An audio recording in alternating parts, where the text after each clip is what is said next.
Wakati tunaona ya kwamba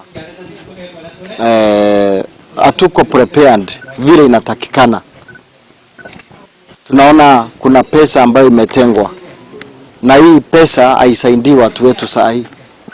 Hatuna vitanda ya kutosha na watu wanalalamika hapa na pale. Mimi ombi langu ni kwamba impasse ya budget iishe na tuweze kutatua hii maneno ili tuweze kuhudumia wananchi wa kaunti ya Kirinyaga vile inavyofaa. Na ningeuliza ambapo wale watu ambao wamepatiwa hii mamlaka, they should come down from the ivory towers and have a meeting place.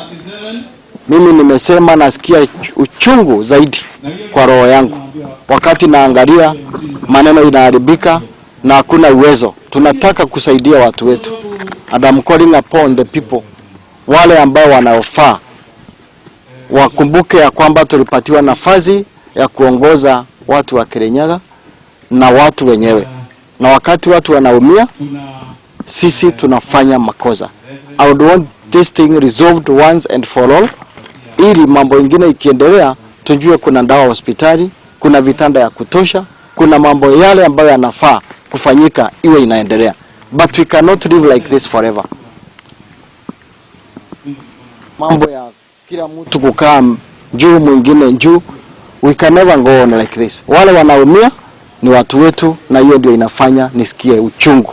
Mkiona leo naongea na uchungu kabisa, kwa sababu hatuwezi kukaa mwezi ingine bila pesa ya kufanya kazi kaunti ya Kirinyaga. Afadhali ingine yote ikose, but we see, and it is my desire kuona watu wa Kirinyaga wanafanyiwa kazi, hasa sana watu ambao tunasema ni vulnerable groups, watu wa chini, wale hawana pahali ingine wanaweza kimbia isipokuwa kwa hiyo dispensary ama hiyo health center. We need to think about them before we chase the dump. Tufikirie mambo ya wale watu ambao wanatuangalia sisi kama viongozi.